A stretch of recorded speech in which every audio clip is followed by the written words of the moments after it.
packages for Cal. So somebody's in there. Because, okay. I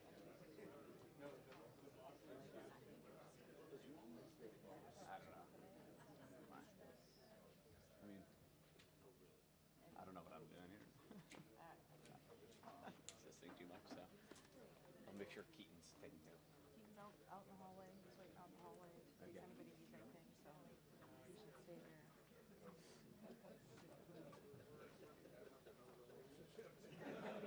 All right, whatever you do, don't smile this morning. Oh, Why what? would I You smile? broke it already. Why would I smile? I can't break the energy plane. I'll call that a grin. So you haven't lost yet. It was just a grin, not a smile. How's that? Yes. Strengthening different muscles. Thursday, May 22nd, and we have busy. Next boat, adventure. No chance for me. Mama. Hello, sir.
Defense Subcommittee will come to order.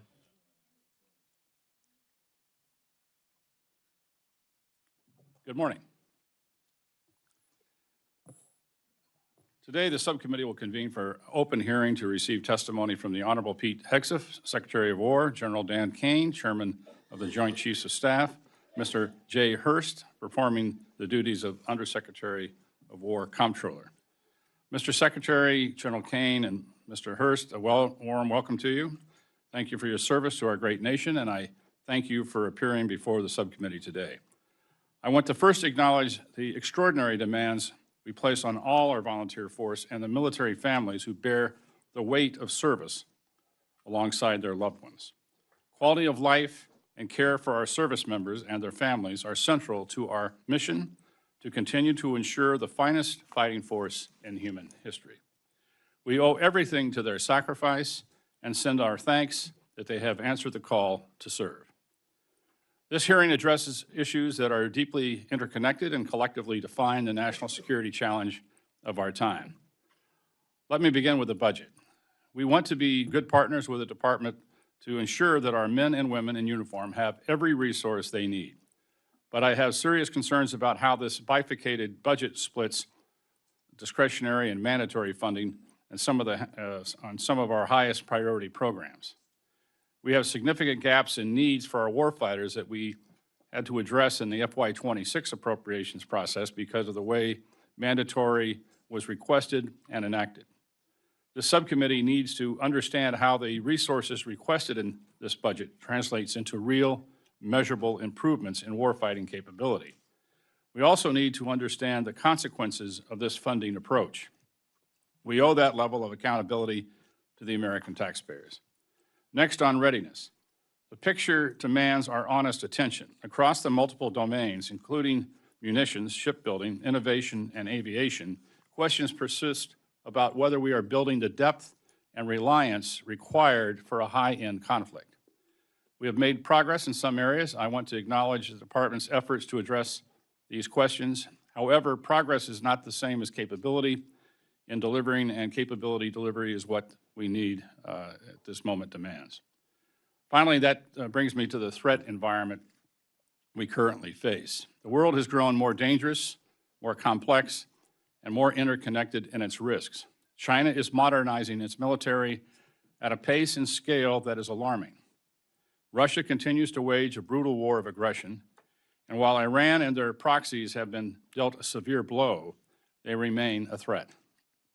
Threats to Taiwan, Ukraine, NATO, Israel, our partners in the Gulf, and our allies across the globe are not abstract concerns. They are tests of America's credibility and resolve. This subcommittee believes deeply in the power of deterrence, but deterrence must be credible and credibility must be funded. Finally, Mr. Secretary, both you and your deputy must be commended for your commitment to reforming, modernizing, and prioritizing innovation at the department. I've been here a long time. I've watched administrations come and go, and I promise you that there are bureaucrats who are trying to wait you out.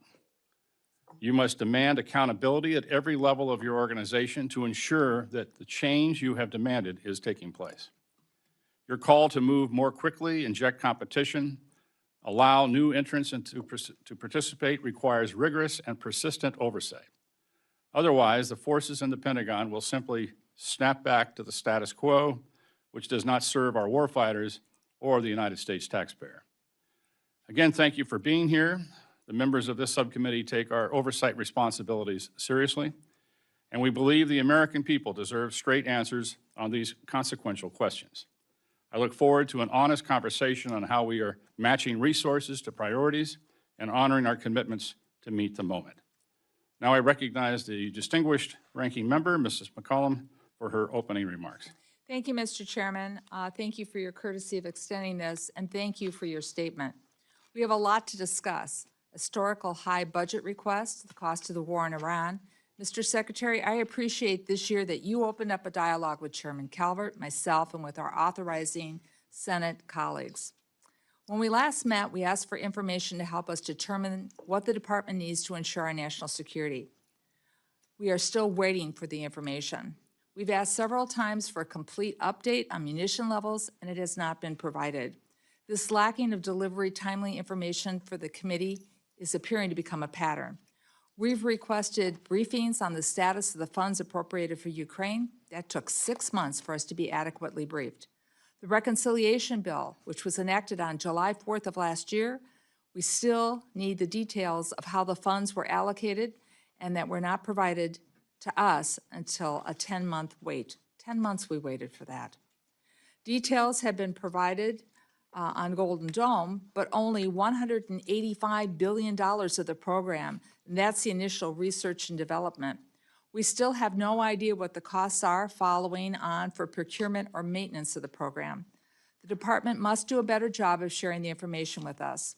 With respect to the war in Iran, Mr. Secretary, I saw your comments in the Armed Services Committee. It was disappointing that you referred to members of both parties as defeatists. I know you won't bring personalities into this at this hearing, and I will not questionize your patriotism, nor will you question mine. But the cost of this war continues to rise as forces remain in the region. The Appropriations Committee has a fiduciary responsibility to the American people, so we will ask serious questions that need to be answered, and that's our constitutional duty. Chairman Calvert and I have asked for a breakout of funding needs for Operation Epic Fury. We need to know the impact of what it's having on the services executing missions beyond the war. The department notified us that the standard fuel price for the services has increased from $154 to $195 a barrel. That's more we have to pay for fuel, then there's less money available for training and exercise that the services need to perform. And the department does not have enough general transport authority to cover these activities without a supplemental. We must understand the department, what it will do if a supplemental is not sent to the Hill or enacted. Now for the 2027 request. The baseline budget of the Department of Defense requests over $200 million over last year's enacted level. When combined with the mandatory funding for defense requests throughout reconciliation, that's an increase of $400 billion, and that includes military construction. Together, that's nearly 44% increase in defense spending over last year. And the President proposes a domestic investment cut of $75 billion, or 10%. These cuts will have an impact on our national security in many ways, particularly cuts to education. The primary concern of the defense budget is that the administration split between discretionary funding and the appropriations control, mandatory funding that we do not control. Mr. Secretary, the administration is taking an enormous risk by asking for $350 billion in priorities through reconciliation. As we told you in our last meeting, reconciliation is not the best way to fund the department. Last year, reconciliation created broken glass, funding holes for vital programs that the appropriators had to fix, and that's why we need the information in a timely fashion. Most of your mandatory funding requests are for what you call presidential priorities: Golden Dome, drone dominance, munitions, the defense industrial base. What the administration submitted to us for these programs was a 28-page document, and that's not enough to properly explain $350 billion in funding. These programs will not be completed in one fiscal year, and they will have tails. That will put our department and our committee in a very difficult situation next Congress. Finally, as the chair did, I want to take this opportunity to thank all of our service members, active duty, National Guard, and Reserve components. They serve with honor and distinction, and I want to especially acknowledge those who have served in harm's way, including those who have fallen and who have been injured in Operation Epic Fury. Their families need to know that we will never forget them and that they have our enduring gratitude and support. Gentlemen, I look forward to your testimony. Mr. Chair, I yield back. Thank you, Ms. McCollum. Before we hear from our witness, I'd like to recognize the distinguished chairman of the full committee, my good friend, Chairman Tom Cole, for any opening comments. Thank you, Chairman Calvert, Ranking Member McCollum, my good friend, Ranking Member Rosa DeLore, and all the members here, and welcome, Mr. Secretary and General Caine to the committee, and we appreciate all of you, and certainly you as well, Under Secretary Hurst. I didn't mean to leave you out there. I joined Chairman Calvert and members of the subcommittee by saying at the outset of this hearing that the men and women of our armed forces are the finest in the world. They deserve our full support and our commitment to giving them the resources they need that will keep them ready for the fights of today and tomorrow. Without hesitation, I recognize that a strong, agile, and effectively funded defense is not a mere priority, it is a necessity. The current threat environment facing the United States is as serious and as layered as anything I have witnessed during my time in Congress. The convergence of challenges from China, Russia, North Korea, and Iran demands that we all work together with a level of seriousness and urgency that frankly has not always characterized our defense debates in recent years. On the budget, I firmly believe that adequate and stable defense funding is a national imperative. And yet funding alone is not enough. Every dollar must reflect clear priorities, operational effectiveness, and strategic urgency. This subcommittee has a responsibility to ask hard questions about priorities, program performances, and whether the department's acquisition processes are keeping pace with the speed at which our adversaries are moving. To that end, I certainly associate myself with Chairman Calvert's concerns about a bifurcated funding of the Department of Defense. We have questions on the assumption of mandatory funding in the department's request. We need you to be a partner with us on this front. Transparency and communication are critical to ensuring that we are aligned as closely as we can be with your needs. And frankly, I do worry in the future, and I hope you address this in your remarks. This is the second reconciliation package for defense. And that creates cliffs for this committee in the future. At some point, that funding disappears, and we would have a massive increase in discretionary funding to sustain it. So how we do that going forward, when we do that, is a major concern for this committee, certainly for me personally. I also want to speak directly about the issue of our allies and partners.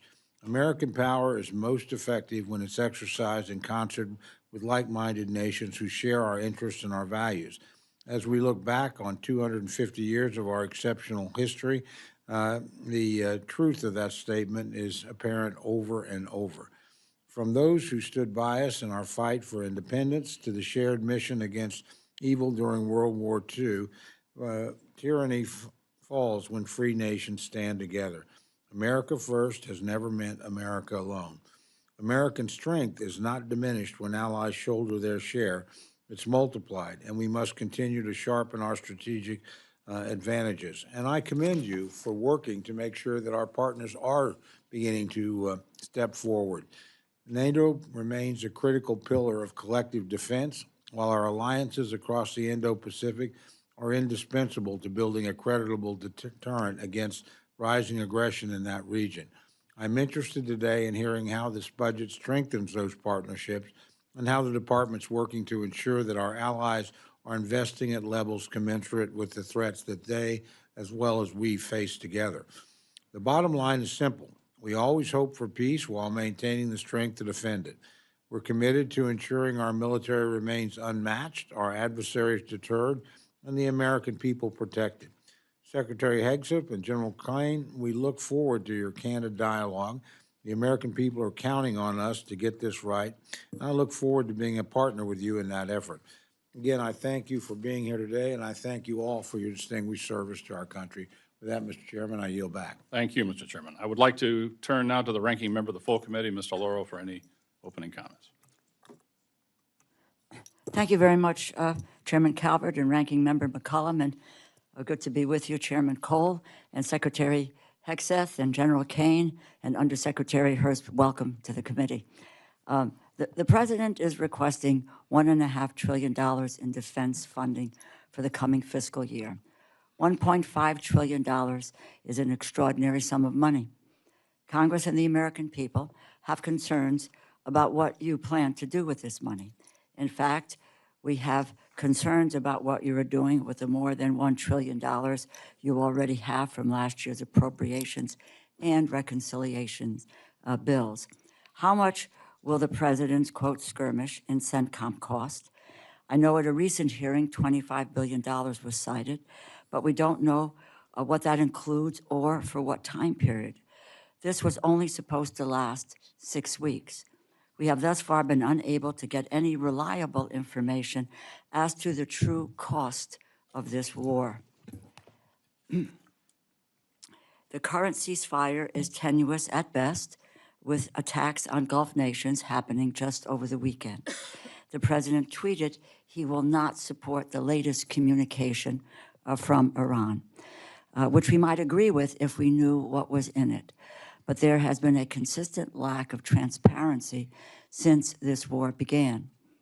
Media reports suggest there is intelligence that indicates Iran can survive for months at the current standoff, which means the cost of deployment of 50,000 service personnel with their equipment will only increase, as every additional day this war goes on brings with it additional costs. This administration has not presented Congress with any kind of clear or coherent strategy.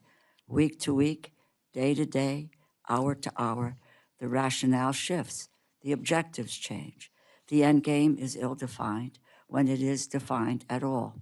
If the administration intends to ask Congress for supplemental funding for the Iran war, then you need to come back to Congress and testify on that request specifically so that we and the American people can fully understand what this administration has gotten us into and how it plans to get us out of it.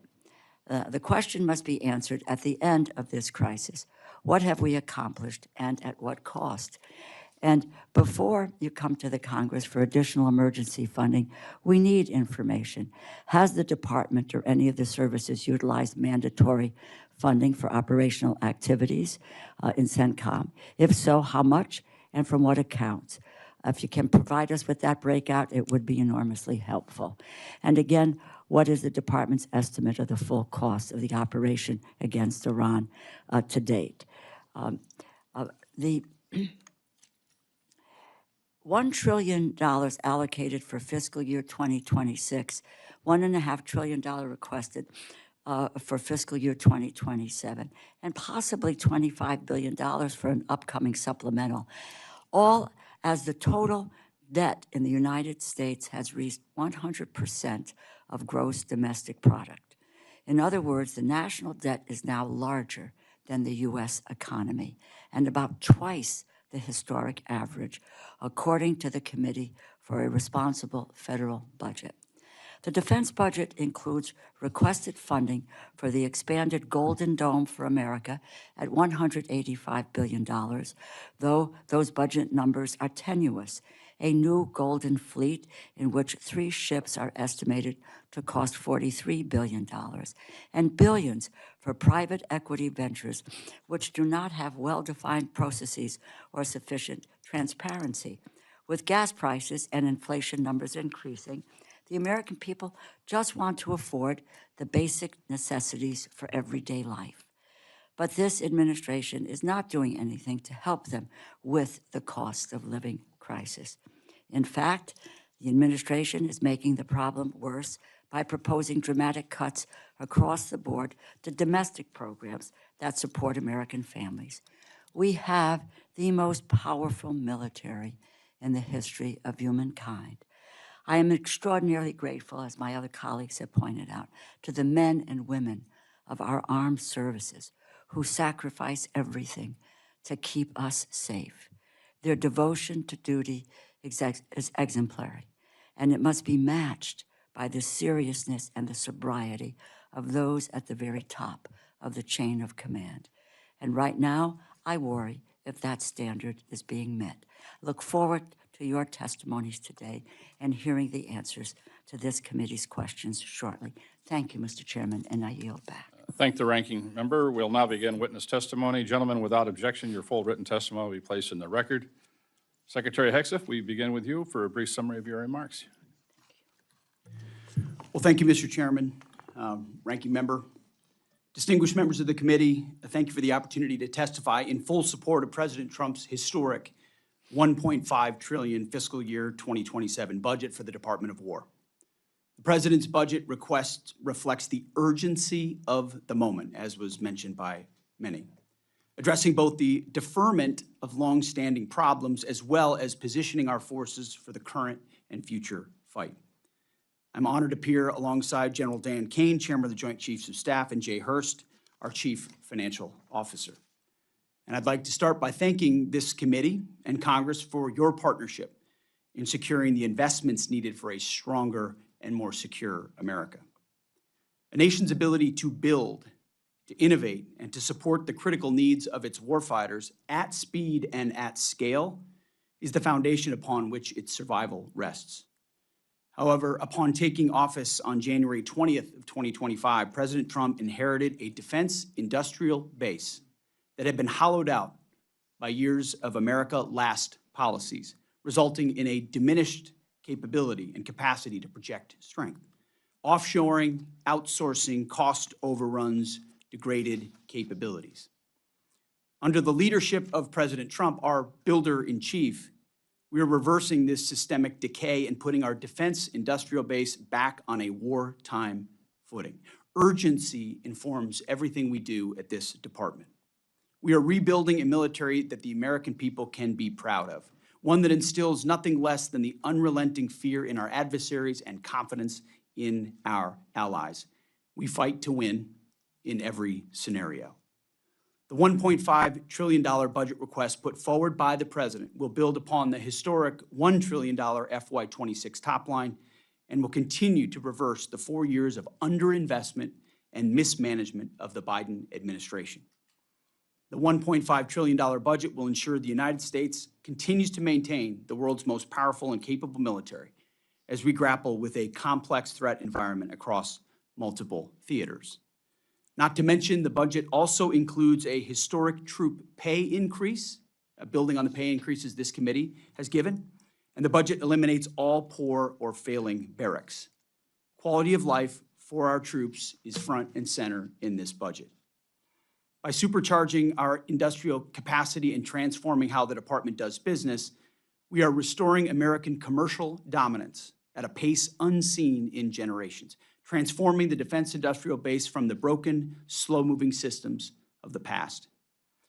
We have flipped the Pentagon acquisition process from a bureaucratic model to a business model, decisively moving from an acquisition environment paralyzed by bureaucratic red tape into an outcomes-driven organization focused on delivering the most for taxpayer dollars.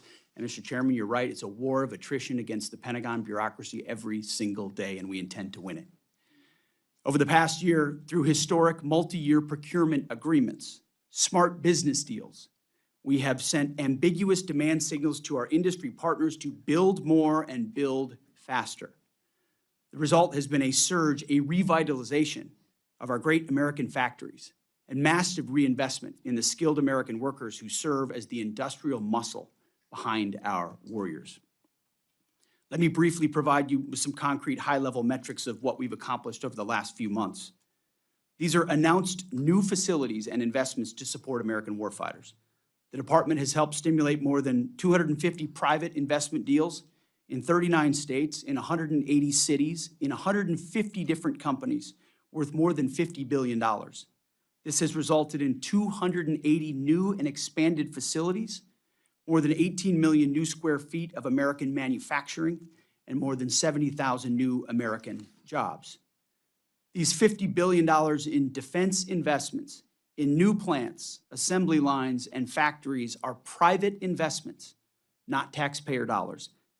By completely transforming our department's business model, American companies are investing in America with their own capital. A historic demonstration of American manufacturing and defense revitalization, all with their money, not Uncle Sam's. This has never been done before and is long overdue from a bureaucratic model to a business model. These investments equal great things for America, American families, and American workers, and help us ensure our warfighters can defend this great country. Together with the help of the policy updates and appropriations passed by Congress, President Trump's War Department has begun to turn the lights back on in manufacturing towns across this country to forge a lethal arsenal of freedom. Where our critical supply chains are threatened, the Department of War has acted decisively to inject capital, stimulate production, and prevent adversarial exploitation. We are firing up the American economic engine at every level of the defense industrial base. Every policy we pursue, every budgetary item we request serves to ensure that this department remains laser-focused on increasing lethality and survivability of our fighting force from the front lines to the factory floors. This is admittedly a historic budget. It is a fiscally responsible budget, and it is a warfighting budget. Under President Trump, we are restoring the unbreakable might of American manufacturing that we will need for generations. We are providing for our warfighters, and we are putting the people and interests of this country first. May Almighty God continue to watch over all of our troops, and may we honor the legacy of those brave Americans that we've lost. That is our sacred mission that we will continue to execute on. Thank you again to this committee for your partnership, and we look forward to answering your questions. Thank you. Thank you, Mr. Secretary. General Caine, you're now recognized for your remarks. Chairman Calvert, Ranking Member McCollum, Chairman Cole, Ranking Member DeLauro, thank you for having me, and to all the members of the committee, thank you for having me. I'm honored here today to testify alongside the Honorable Pete Hegseth and the Honorable Jay Hurst on the President's fiscal year 2027 budget. And I'm grateful for the opportunity to speak about the foundations of America's strength, the 2.8 million members of our joint force. I am continually inspired by the soldiers, sailors, airmen, Marines, Guardians, Coast Guardsmen, and civilians standing the watch for our nation, supported each and every day by their families. They could have chosen anything in their path of service, but they chose to serve our great country and meet our nation's challenges with courage, tenacity, and grit that's keeping our nation strong and safe. I would also like to express my deep gratitude for the 40 members of the Joint Force who we've lost in operations, combat, and training during my time as chairman, including 14 who passed during Operation Epic Fury, and our most recent loss, First Lieutenant Key, who valiantly gave his life trying to save a teammate while deployed on a temporary duty assignment in Africa, and we continue to hold hope for his teammate.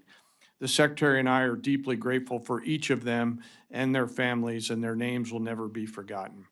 As chairman, my duty is to ensure our civilian leadership has a comprehensive range of options, military options, alongside the associated risks to make the nation's hardest and most complex decisions. I owe the President, the Secretary, and the Congress the truth at every turn, and my blueprint for this approach has always been General George C. Marshall. His firm commitment to civilian control and a nonpartisan military remains my constant standard, and I strive to follow his example by working with each of you and providing clear and candid nonpartisan military advice, and to present this committee with the clearest possible assessment of operational risk and readiness and executability within the unclassified environment that we find ourselves in today. As the chairman said, we're operating in a delicate and dangerous time. Global risk is scaling, and the complexities of the modern battlefield demand America's constant adaptation and innovation. America's joint force is operational at its core, purpose-built for the realities of a complex world. We're organized, trained, and equipped to execute the most demanding missions across the globe with unrivaled precision.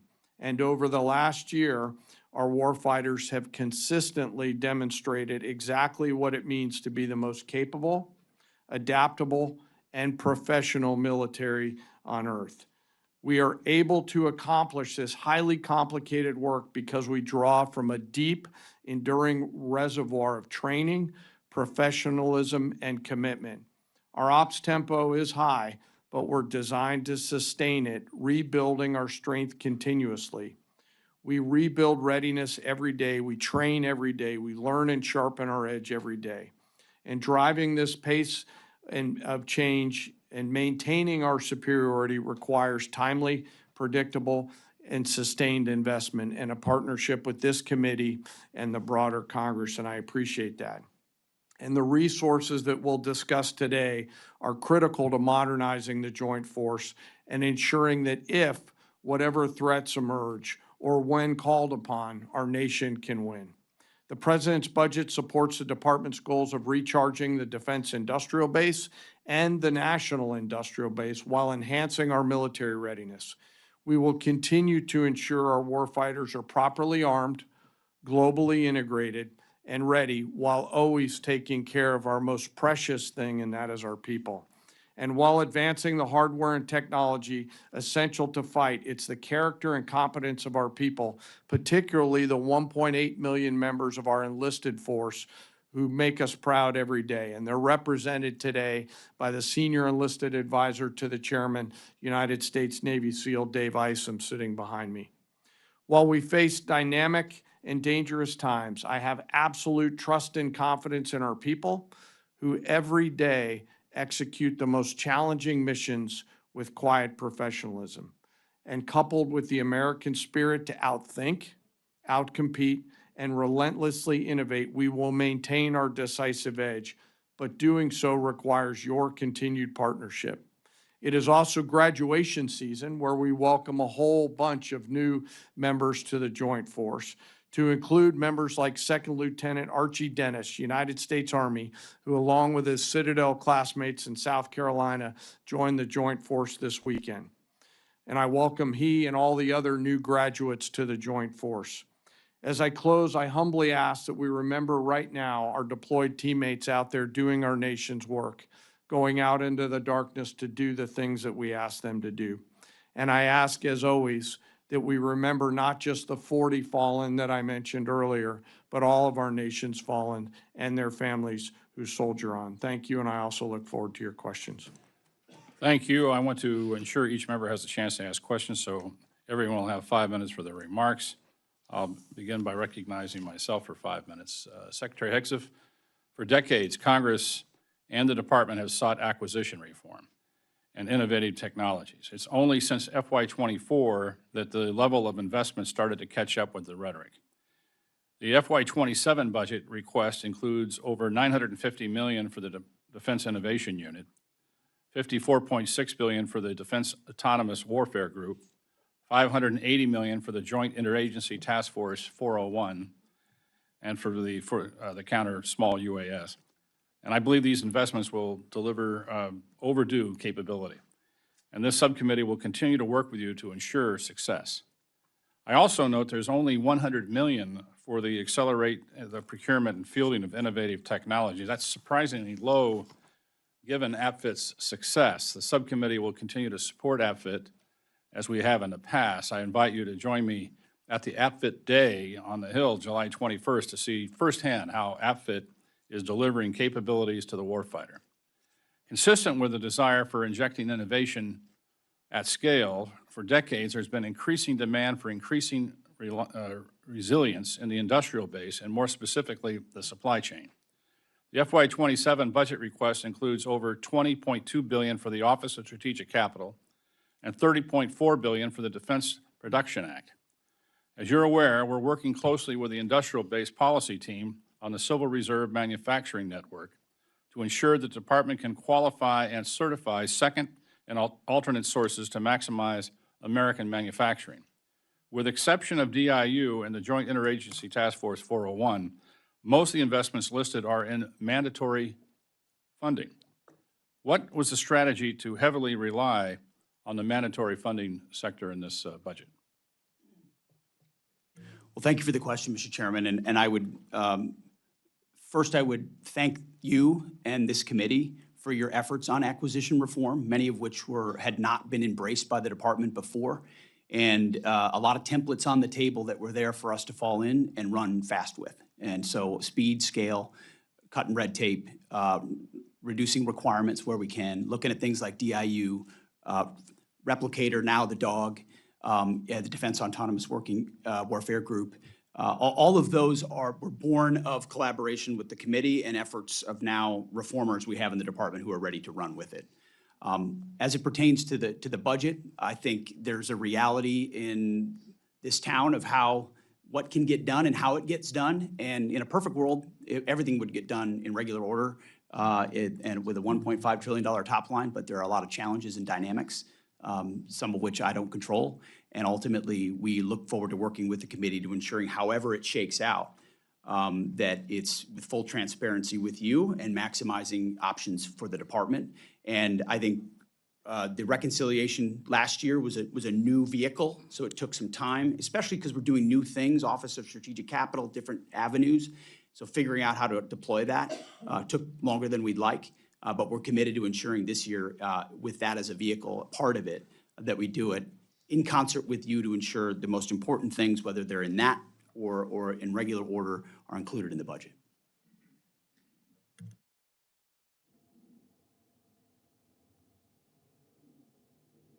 Understand the desire for flexibility. I understand why we're breaking this up in order to into chunks to, I guess, more digestible to some degree politically.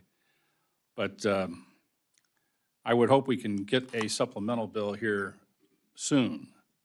Obviously, that we know that of the munitions issue, and we know of the cost of this conflict, and we know the cost of other conflicts. And so we need to repay those O&M accounts that are going to be used, I suspect, in order to pay for this ongoing operation. So any idea when we're going to get this supplemental? We're well aware of all those dynamics. I think, first of all, the munitions issue has been foolishly and unhelpfully overstated. We know exactly what we have. We have plenty of what we need. And the reason we're accelerating a lot of this is because the department's been static in how it does this kind of business, not to mention the amount that was given to Ukraine for years and years. So we are getting after changing that dynamic so that we're not getting 100 more of something, but the companies are investing so there's new plants, so you're getting 2x, 3x, 4x of those munition in future years, because that's what we need, that's what our allies and partners through FMS require, and we just haven't been delivering it. So we're in good shape on that front. Whatever we think we need, we will submit. But I'll say, even in the conduct of the conflict, working with the chairman and Admiral Cooper, ensuring that any munitions we're using, we know what we're trading off of to preserve capabilities, so we have maximum optionality across the globe, which we do. Again, though, it would be helpful to get the supplemental sooner rather than later, for we can get to work on. And now recognize Ms. McCollum for her question. Thank you, Mr. Chair. Mr. Secretary, the House Armed Services Oversight Hearing, Mr. Hurst stated that the cost for the war for Operation Epic Fury are at $25 billion. Am I correct with that number that you used at the hearing, Mr. Hurst? Yes, ma'am, that was the cost at that time. At that time. I would request that you provide the committee in writing the specifics of what the department will be requesting in the supplemental and the breakouts for the following costs. We talked munitions, and Mr. Secretary, I think we'd have a more robust discussion on that if we were in a classified setting, but I respect what you shared with us. But this is what I'd like. A breakout for military personnel, operational activities, additional maintenance for deployed ships, munitions used, equipment lost, and updated fuel costs. Now, we need to know the funding required to cover the damage to the U.S. facilities, and if there are any agreements from our regional allies, we hear things in the press, that would be helping for any new facilities or improvements in CENTCOM. Now, Mr. Hurst, here's the rub. We need that by June 11th. We mark up our bill. And some of these are not new asks, but I thought I'd drill down and be just a little more specific for you. So I know you're going to do your best. We'll take the homework assignment in pieces. Anything you can provide would be great. Now, under the War Powers Resolution, the administration has 60 days to conclude activities unless Congress has declared war or provided authorization. Congress has not done that. And I know there's different opinions and it changes from day to day whether or not the war powers clock is paused. But this law states beyond May 2nd, the administration needs congressional authorization to continue military operations. And the president just recently said yesterday that Epic Fury is not over. Military operations have continued. We have a naval blockade, and both sides are exchanging fire. They did so over the weekend. Speaker Johnson, in my opinion, should put an authorization on the floor this week.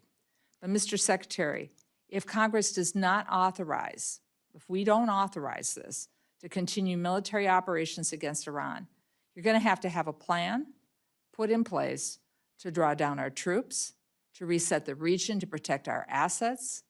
I'm wondering, and that might be in a classified situation, but could you provide this committee with Plan B? Because if we go there, we're going to have to reset our budget after June 11th if the War Powers Act, in my opinion, should be invoked and it comes to Congress. But we don't know what the outcome would be.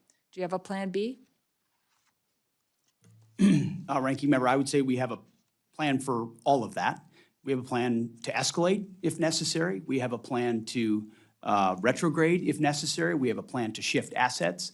Certainly in this setting, we wouldn't reveal what the next step may be, considering the gravity of the mission that the president is undertaking to ensure that Iran never has a nuclear bomb. Well, Mr. Secretary, as you know, we can be in receipt of that in a different situation, and we would also like that by June 11th.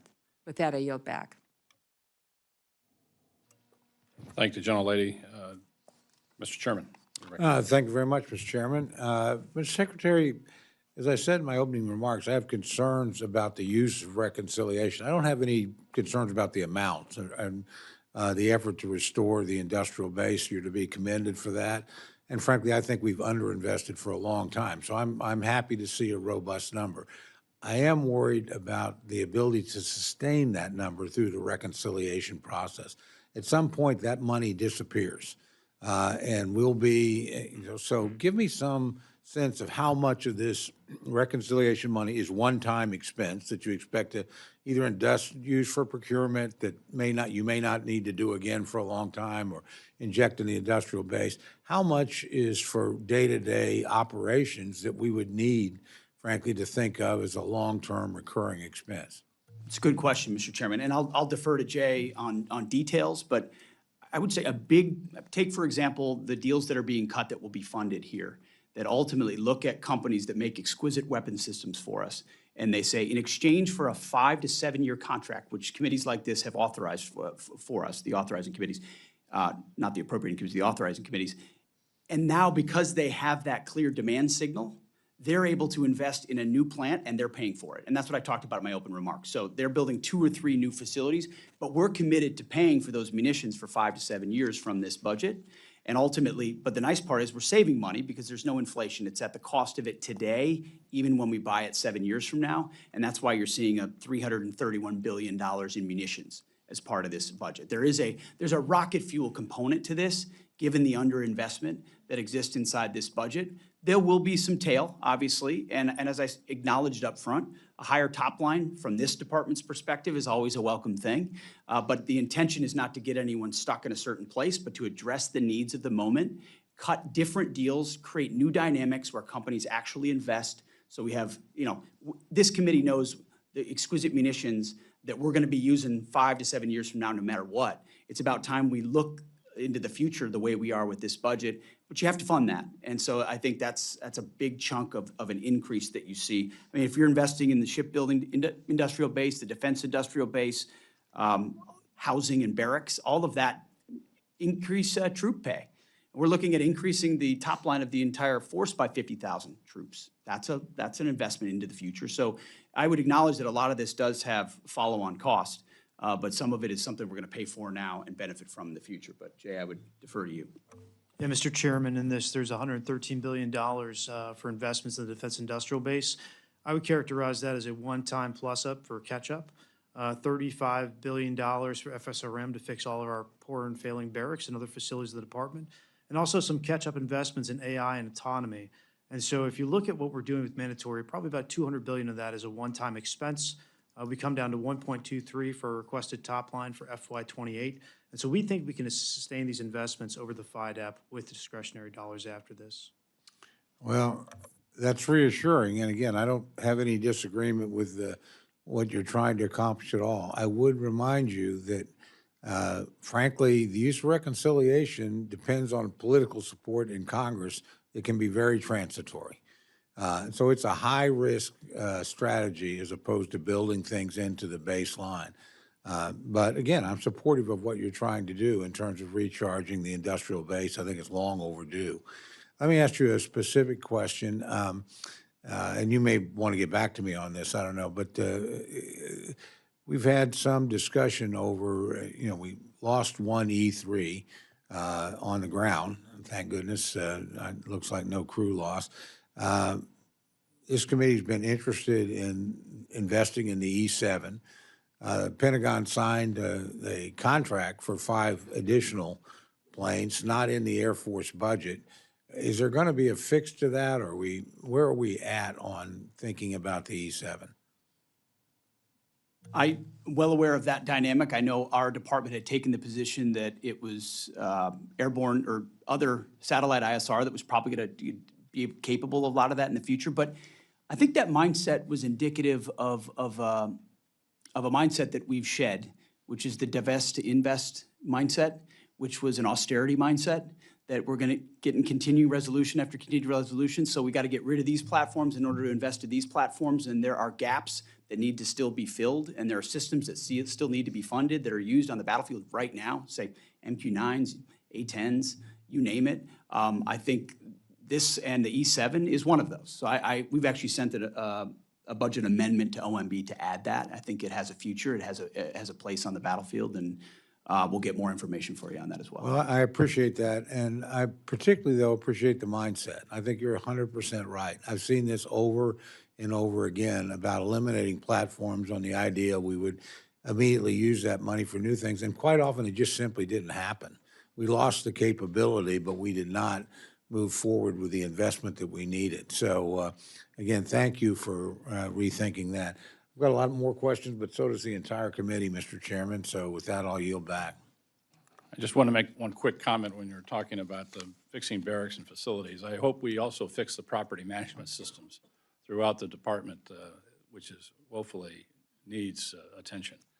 With that, I recognize the ranking member, Mr. Lauro. Thank you very much, Mr. Chairman.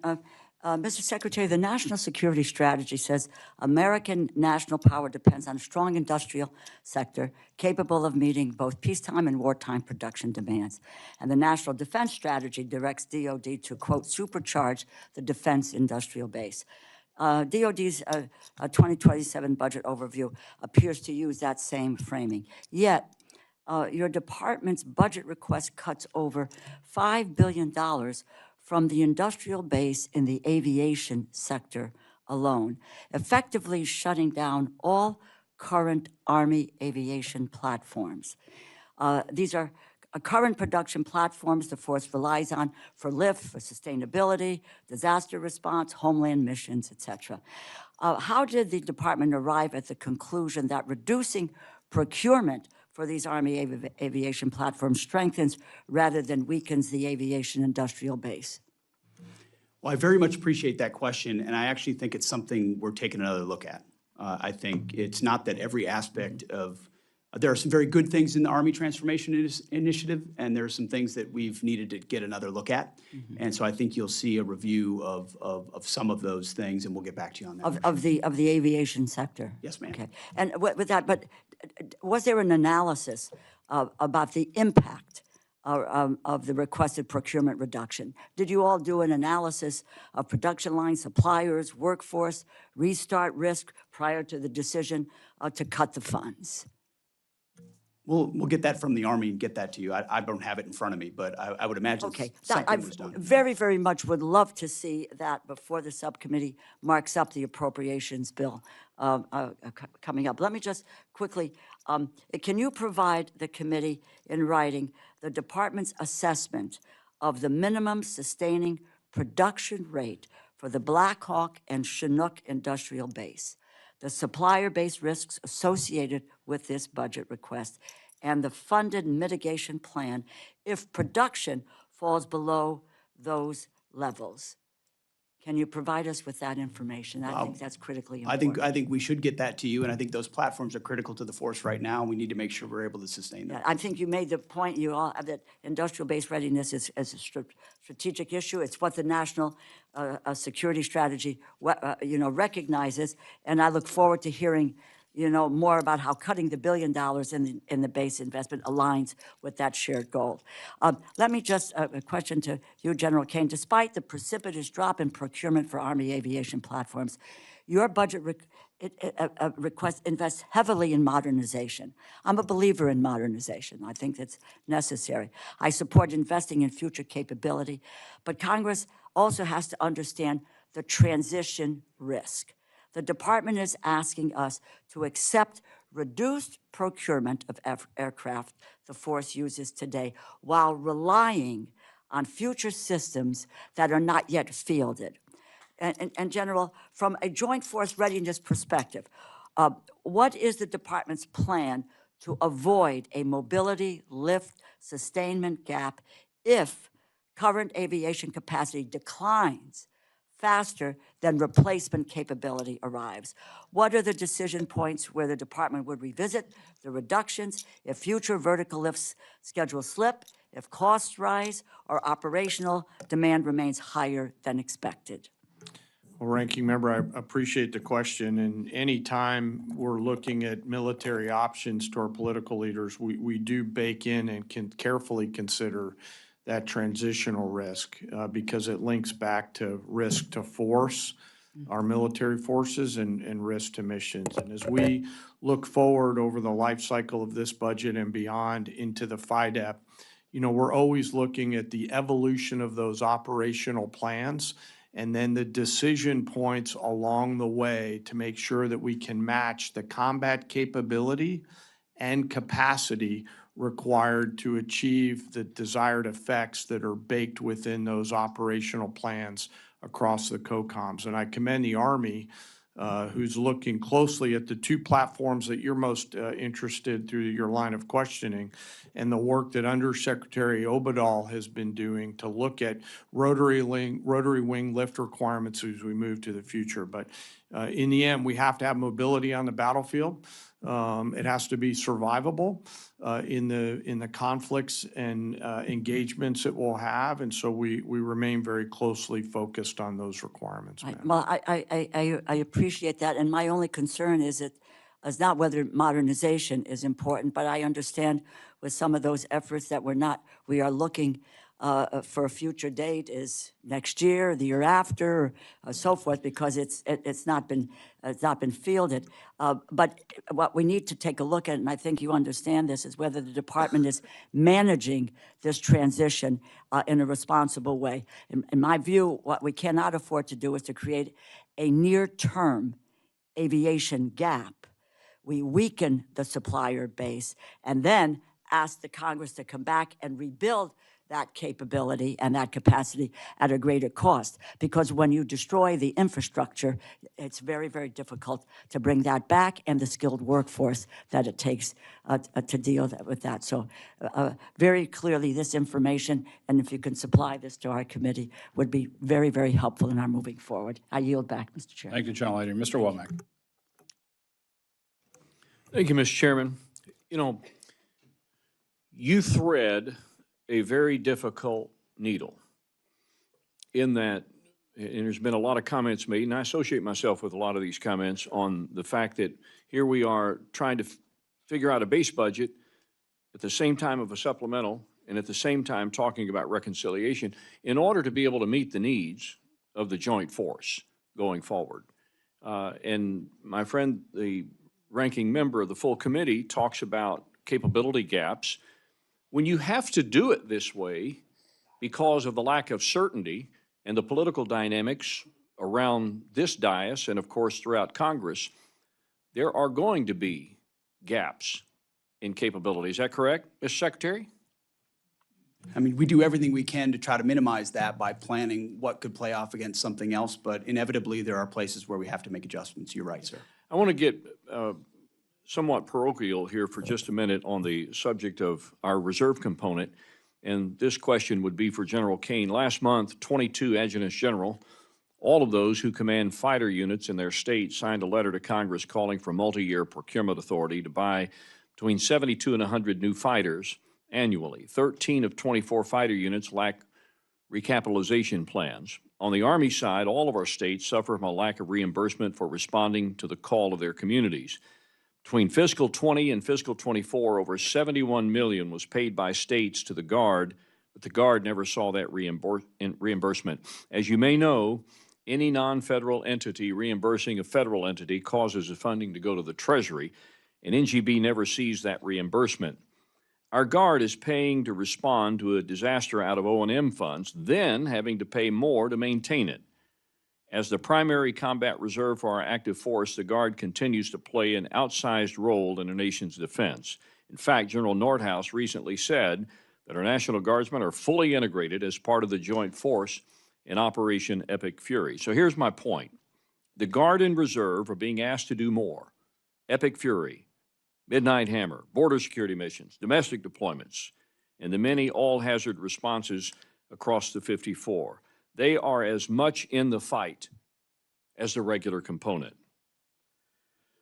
So, what is the department's plan to ensure that the Guard and Reserve are recapitalized, maintained, and reimbursed at a pace consistent with their operational role in the national defense strategy?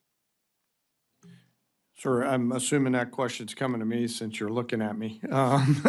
You would be correct. Yeah, yes, sir. Thank you, sir. You know, as a member of the Guard, a proud member of the Guard, I'm mindful that every day when you mobilize the Guard, you mobilize the United States people. And they are now much more than a tactical reserve. They're a strategic reserve.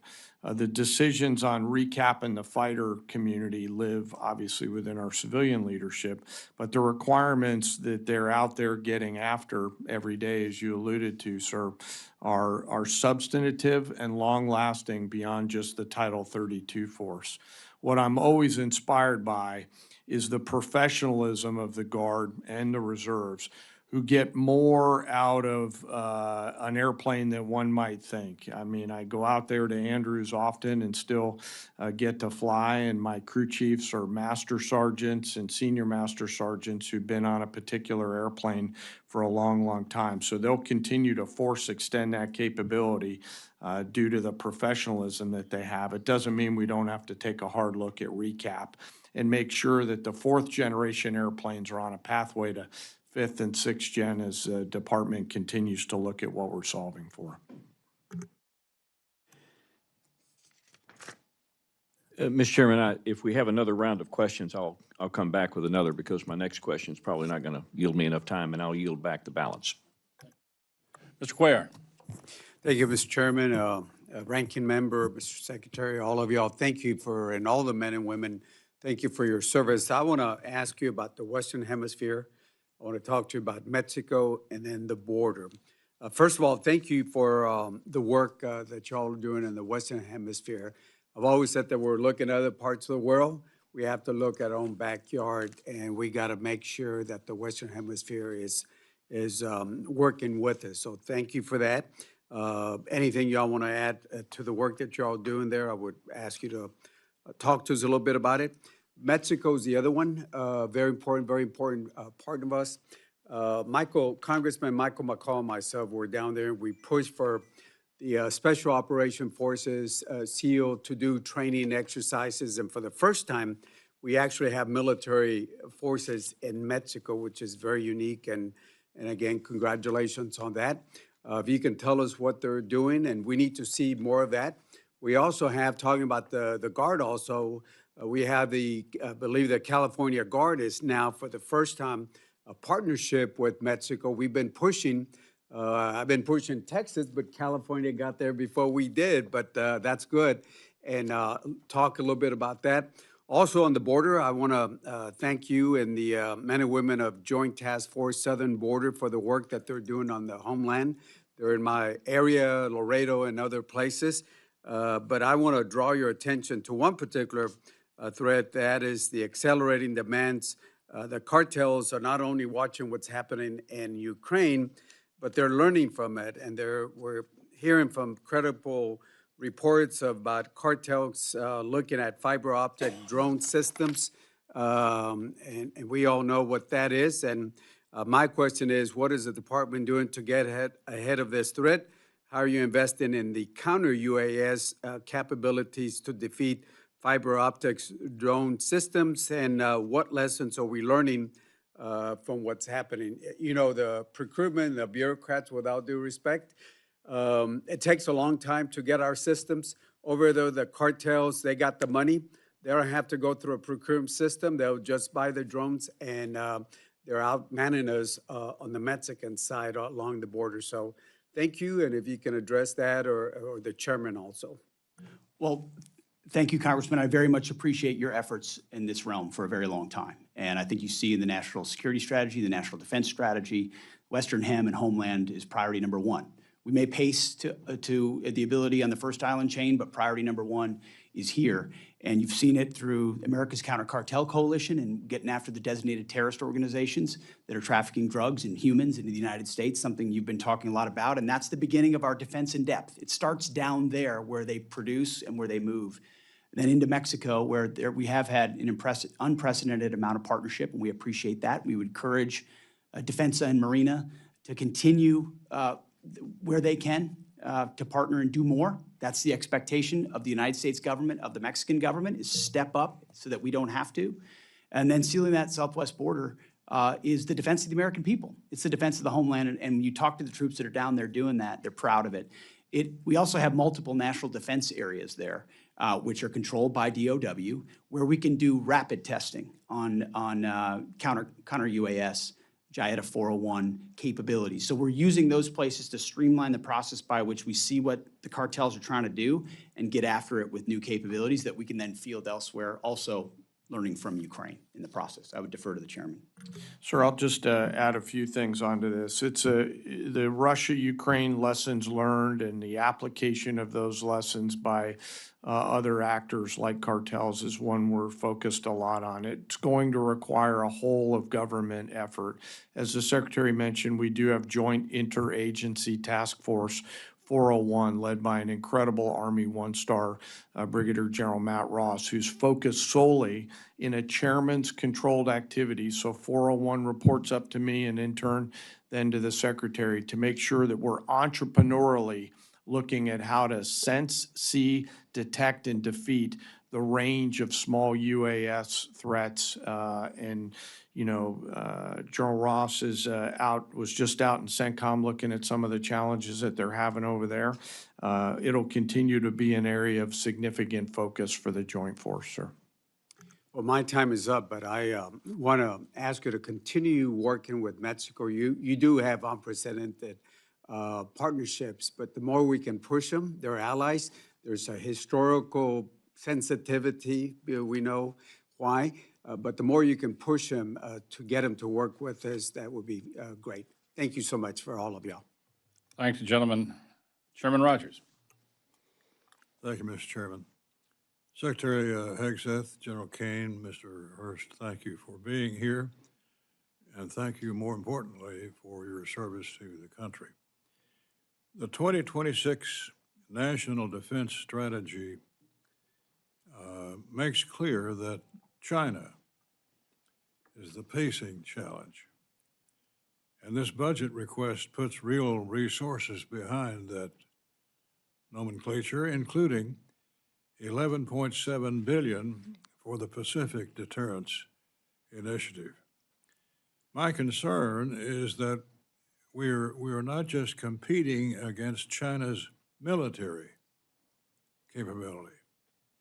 We're competing against the speed at which China can build, replace, and influence. Where are some capability gaps when it comes to a potential conflict with the PRC? And General Caine, how will your priorities posture the joint force to close those gaps? Chairman, thanks for the question.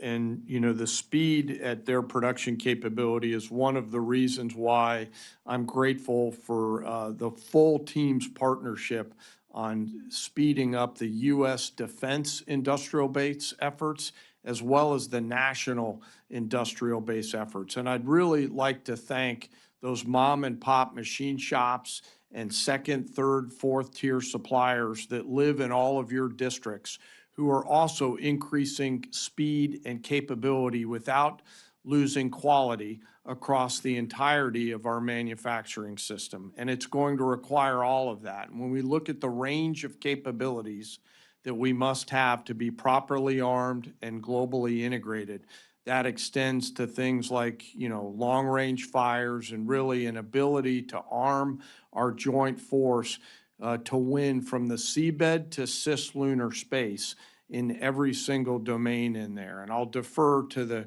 comptroller and to the secretary to talk about the particular elements, but the goal is the range and mix of capabilities that create outsized dilemmas for Xi Jinping and others that are out there to ensure that we maintain and sustain deterrence. Thank you.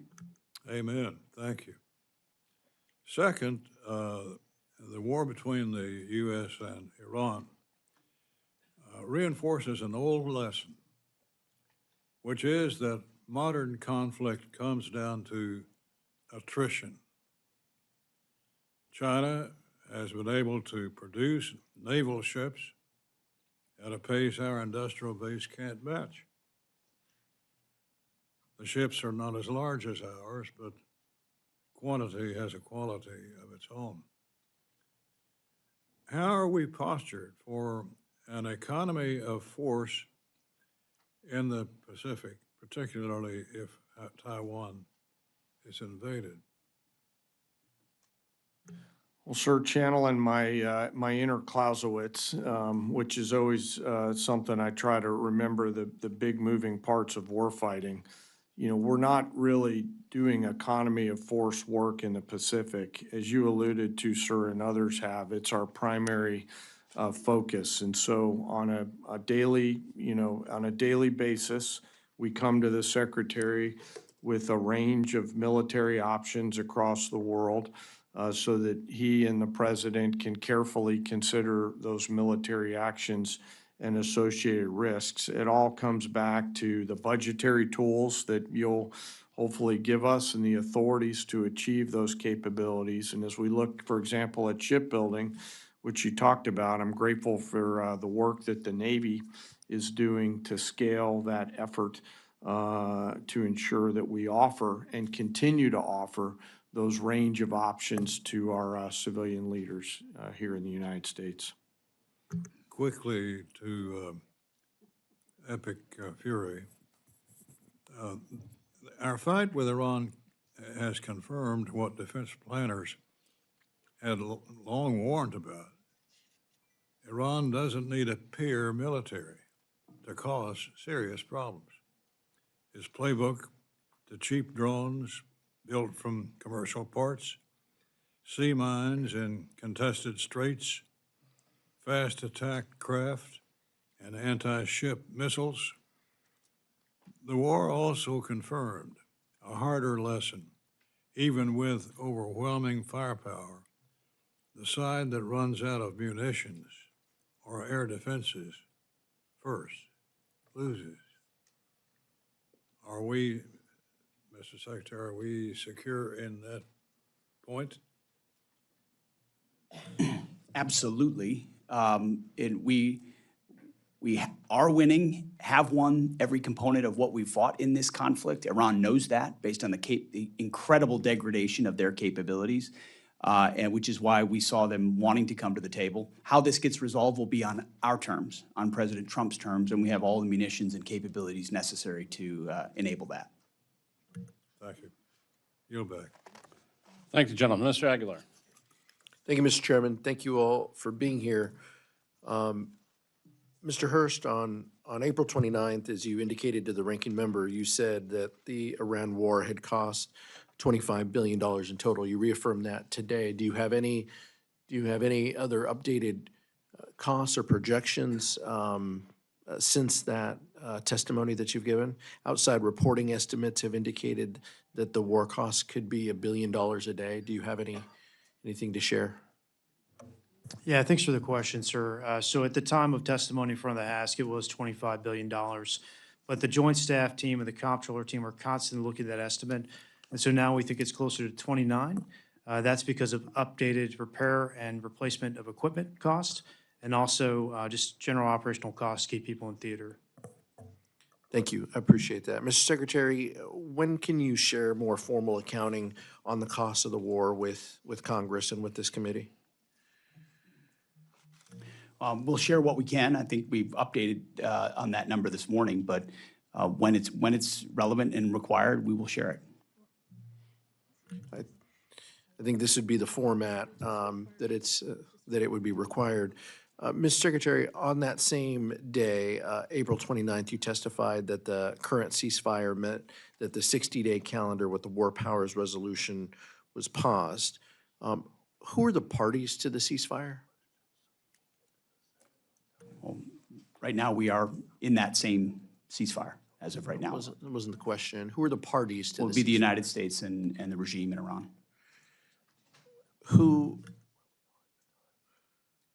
How many pages is the ceasefire? What deal points? I'm not asking you to share the contents. I guess what I'm trying to ask is, how do we know that the ceasefire is active or not active without any documentation?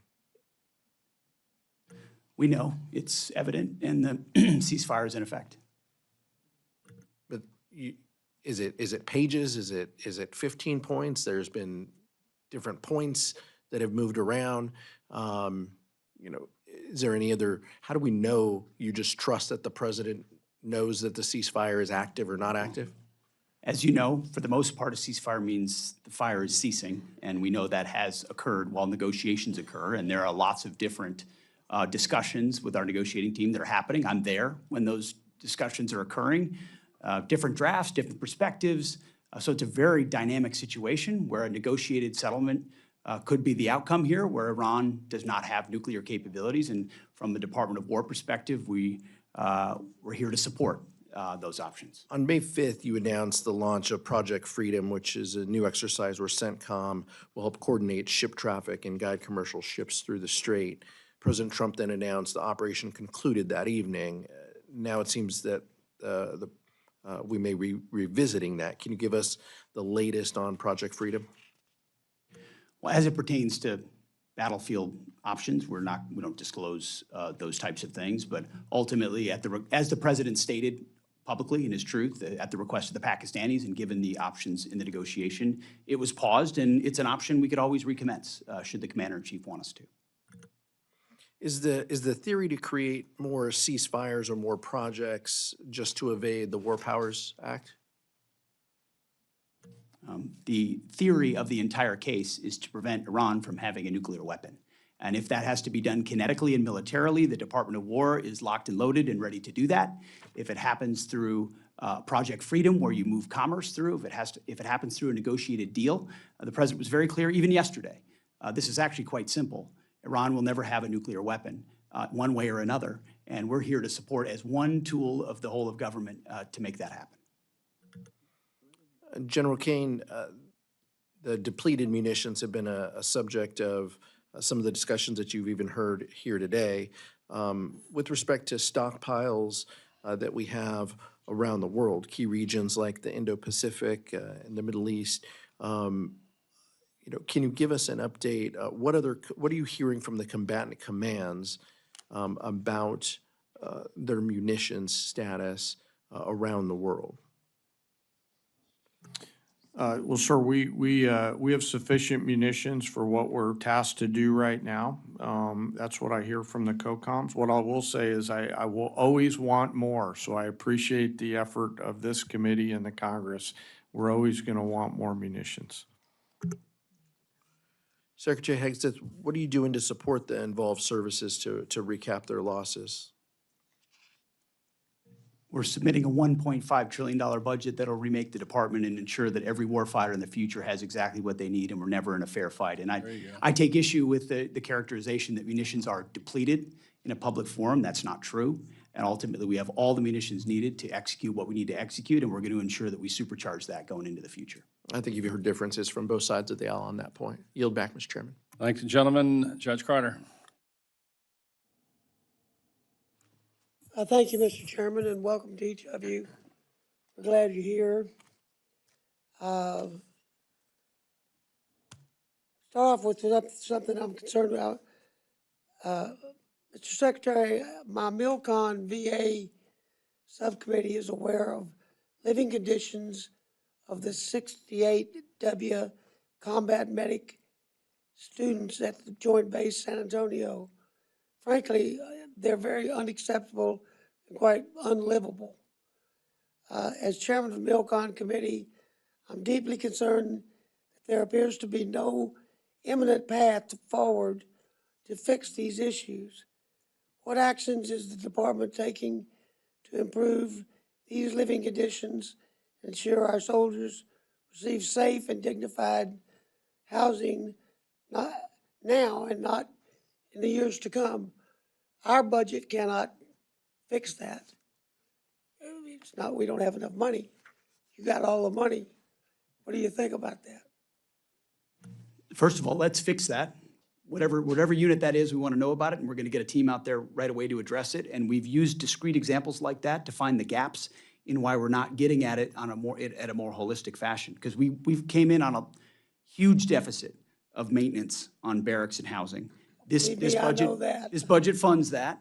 We're also going to pursue MILCON reform, because in too many places we're trying to build things around MILCON as opposed to using MILCON, because MILCON is so bureaucratic and slow in its process. So we look forward to working with you to fix that, not just this discrete barracks issue, but where we found them, we fixed it, and then we've energized the system through a barracks task force to flow money exactly where it needs to go. And I'm a champion of speeding up MILCON everywhere we can.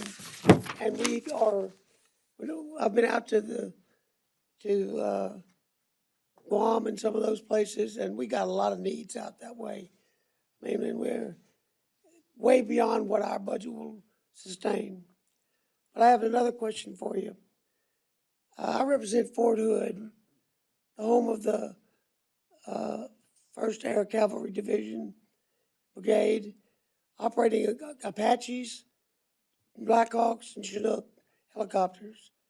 And I'm concerned that the FY27 budget request does not support these programs, essentially zeroing out funding across the three platforms, despite the Army stating that we're going to use these aircraft and they will operate for decades to come. With that, the Chinook has no replacement for heavy lift mission. Now, will the department manage aviation modernization, and how will they do that without creating readiness problems and capability gaps in the future? Because the planned future lift is not like the Chinook. Sir, I think it's a very fair point. I think it goes to the previous mindset of divest to invest. That was an austerity point of view that we inherited at our department. We've made some changes at the Army.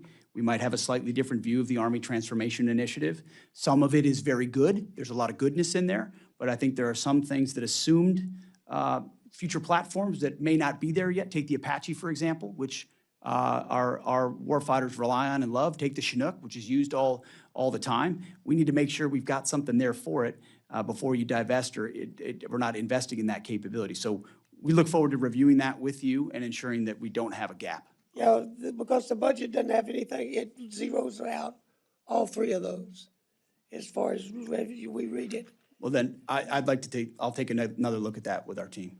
Okay. Thank you, Mr. Chairman. Thank you, gentlemen. Mr. Case. Thank you, Chair. Mr. Hurst, what is the total replacement cost of the material that we have expended in Iran to date? By the way, by material, I refer to munitions. I refer to, planes, to drones, to stuff that we keep in our stockpile. Yeah, I'll exclude military construction from this because we don't know what that's going to look like in the future, but I would say it's around $24 billion. Okay. Replacement and repair. And that's through what date? That's our current estimate. Okay. I'm looking at a report in the public sphere from CSIS dated April 21st, which calculates estimated aggregate unit cost of 7 precision systems. So I'm talking, Tomahawk, JASSM, PrISM, SM-3, SM-6, THAAD, Patriot, those 7 at about $25 billion. Does that sound about right? I mean, you're projecting everything at about 23. Yeah, I'm most confident in our projections on munitions costs. That's the easiest thing to calculate. So that number sounds a little high to me for that stage of the war. Okay. We've lost about 39 aircraft, according to a report in the war zone, and that's an old one. That's almost 1 month old. Do you have a replacement cost on all of those aircraft? Now, understanding that some of that aircraft is not replaceable, but presumably would have to replace it with some kind of capacity. There are costs there, sir, but I want to get back to you in writing and what they specifically are, because as you can imagine, repair of aircraft is something that's very hard to calculate. We want to do a full diagnosis of the aircraft before we estimate that cost. Okay, but that's not in your estimate of somewhere around 29 cost of war that you gave us? That's included. That's what we have right now. Oh, I see. That is part of it. Yeah, but it's an estimate, especially for repair costs, and so that could change over time. Okay. And you did talk about MILCON, which was a question that I had. Do you have any, because I mean, we've obviously suffered major damage to our infrastructure in the Middle East. You don't have a MILCON estimate yet? We have a lot of unknowns there. We don't know what our future posture is going to be. We don't know how we construct those bases, and we don't know what part our allies or partners could pay into the MILCON cost. And so we don't have a good estimate for that at the time. Okay. What about fuel? Is that a major calculation in your cost of war, fuel used, depletion of fuel reserves, replenishing that reserve? We wrap that into our operations and maintenance costs. Okay, that's an included in the OM. 29. Okay. Going to your FY26 budget request, you've got procurement. Let's just focus on procurement because that's what we're talking about largely. You've got $413 billion, which in and of itself is an 84% increase over FY20.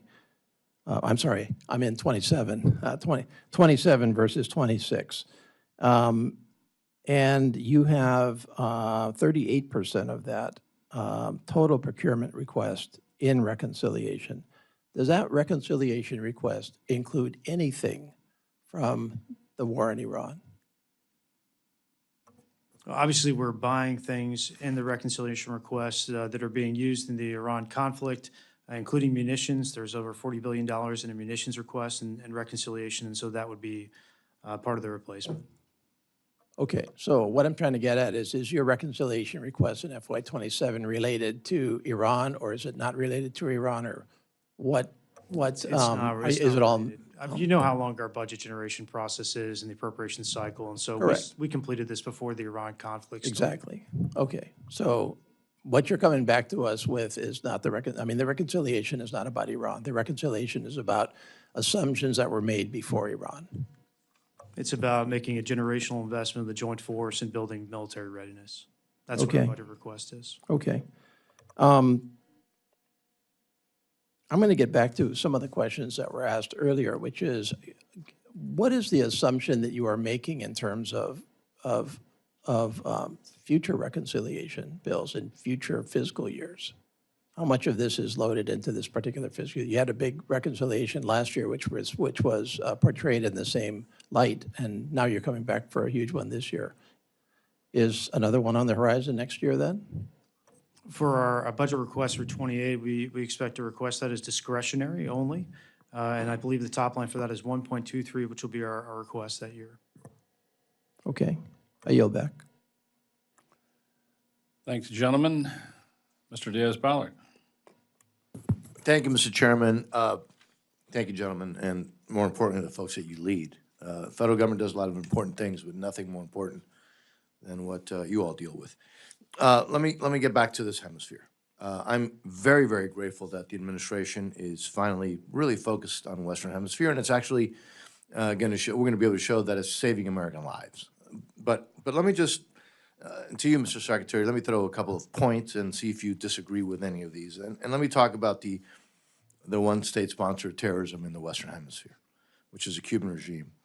Are you aware that they harbor terrorists and U.S. Fugitives from U.S. law? And we can just go through these really quick. Yes, Right. yes, I am. Is it true that the Cuban regime actually shot down 2 American airplanes in international airspace, murdering Americans? I can't recall the precise year, but I believe that is the case. Is it true that that Russian spy ships and warships, including the nuclear sub Kazan, have repeatedly used Cuban ports? That is true, Congressman. Is it true that the site of the Russian Signet complex in Lourdes has once again become a hub for Russian intelligence within Cuba? Well, we've long been concerned that a foreign adversary using that kind of location that close to our shores is highly problematic, yes. And is it also true that now the Chinese also are there? I wouldn't want to reveal anything that should be classified, but we don't want foreign adversaries attempting to use that island. Well stated. Are you aware that, well, you're obviously aware that Cubans, intel people and military folks have been sent around the world because your folks confronted them in Venezuela. But are you also aware that according to Ukrainian intelligence, there are thousands of Cubans fighting for Russia in Ukraine? I was not aware of that particular fact, but I am well aware that Cubans have been around the globe, to include attempting to defend Maduro in Venezuela. So that is something they've done for a long time, yes. You're also aware, Mr. Secretary, that, well, even stated by U.S. intelligence, even during the Biden administration, the Trump administration, the previous administration, the Obama administration, that Cuba has been designated as one of the 4 most advanced espionage operations against the United States, and that they share intel with other adversaries of the United States. That all very much sounds right, sir. And again, we're not in a classified setting. So I'm just considering all those issues and others that we could talk about in a classified setting. Do you believe that the Cuban regime possesses a national security threat to the United States? I do. Let me now focus on Iran, as I have a little bit of time left over. Mr. Secretary, you've been very clear what the goal is. But the goal that you're saying is not the goal that just this administration has had vis-a-vis Iran. It's been the goal of multiple presidents of the United States, right? Iran cannot have a nuclear weapon. But I'd like to also ask you about Iran's offensive ballistic missiles. and their offensive drones and their use of terrorism. Are those also issues that would be factors in a negotiated settlement with Iran? Because I don't have to tell you that there have been negotiations ad nauseum with Iran. The Iranians continue to cut deals, and yet they violate those deals. But it's interesting, in the nuclear deal that was cut with Iran during the Obama administration, missiles weren't even in part of that deal. As horrible as the deal was dealing with the nuclear issue, nor was terrorism. And I'm just hoping that those two issues, not only the nuclear deal, which is paramount, but offensive ballistic weapons, missiles, and we saw one that now has a capability of traveling rather far, and also their spread of terrorism. I hope that those also would be factors in any resolution to this issue in Iran, with Iran. Well, sir, we're not the negotiating team, but I can tell you we have world-class negotiators. The core of it is the nuclear weapons issue. Those other factors are always a factor. Understanding that Iran has effectively tried to use the North Korea strategy with such overwhelming capabilities conventionally that no one would dare prevent them from pursuing a nuclear weapon. And it took President Trump to have the courage to make that historic decision. And hopefully we can get that across the finish line with negotiations, which are ongoing right now. Mr. Chairman, my time is up. I yield back. Thank you, sir. Thank the gentleman. Ms. Lee. Thank you, Mr. Chairman. Secretary, Undersecretary, and General, thank you for being here. Secretary Hegseth, about 11 years ago, U.S. Air Force veteran Sergeant David Crete, who served at the Nevada Tustin training range, realized for the first time that the health problems he'd been experiencing were not an isolated incident, but matched the health problems of many other veterans who had served alongside him at NITR. He was sitting in his backyard reconnecting with 8 of them and asked them, does anyone here have tumors? And 6 of 8 of them rose their hands and then proclaimed that even some of them had children with tumors. Dave, as it happens, had recently had a grape-sized tumor removed from his neck. 3 years ago, he came to Washington when the VA had refused to provide him the kind of benefits and coverage he had earned and which he needs from the VA because of his Department of Defense would not provide the agency with his records of his NITR service. I helped introduce a bill 2 years ago and have been fighting on his behalf ever since. What is most frustrating about this fight is not that the federal government doesn't recognize these health impacts of their service. In fact, Congress 26 years ago provided a law providing medical coverage and compensation for the Department of Energy employees who served in the very same location that Dave Crete and his colleagues had served in. Instead, their fight is against the Department of Defense red tape, which you have been committed to fighting. Thank you. You see, one of the only things standing between the toxic exposed veterans at NITR and comprehensive health coverage and benefits from the VA is documentation that the Department of Defense has that will prove that they served where they actually did. This documentation exists, and we're just waiting for the department to act. Every day that you delay in providing this information, another veteran and their family suffers unnecessarily. Last week, I had the opportunity to meet many of these veterans. 2 hours before I met them, one of them received a call from his oncologist informing him that he had multiple myeloma, an incurable blood cancer.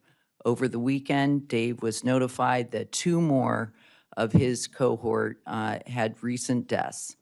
The Invisible Enemy, which is an organization Dave founded, maintains a memorial list of those who worked at NITR and have passed away. When Dave testified before the House Veterans Affairs Committee roundtable 13 months ago, 462 veterans were on this list.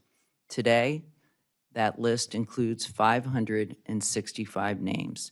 Just 1 year of inaction has led to 103 veterans passing without the care that they received, that they earned, and their family without the benefits. This list grows by an average of 1 every 2 days. Mr. Secretary, you have the authority to provide the VA with the documents they need today to get these veterans the help they need. These veterans have been waiting far too long. Can you please commit to me that you will be able to provide that list or that information as soon as possible so that these veterans can get the care and the benefits that they have rightfully earned? Well, thank you for what you're doing for those folks, and I can certainly commit to you today that, my chief's right here. We will get a review for me as soon as early as next week, and I'll get back to you on what our department's position should be on that. Okay, well, first of all, we have the information. The Department of Energy has provided these benefits to the same cohort of people who've worked alongside them. We cannot wait for another review. I'm asking for your commitment. I'm not talking about a full review. I'm just talking about a familiarization, so I understand exactly what you're talking about, wrap my arms around it, and then get you a response. It's not a situation I have all the facts on. I just want to get all the facts and understand it before I commit to something like that. All right, I just, like I said, 1 person every 2 days, 1 veteran who has served this country is dying and their families are going without the benefits they've earned. I can't express how urgent this need is. I thank you for your immediate attention to this issue. Thanks, gentlelady. Mr. Elzey. Thank you, Mr. Chairman. Mr. Secretary, General Caine, Jay, thank you all for being here. To all the staff sitting uncomfortably in very tight seats behind him, thanks for your dedication to our country. Master Chief Isom, you joined the Navy in 1987. Ronald Reagan was still president. You've been in uniform for 39 years.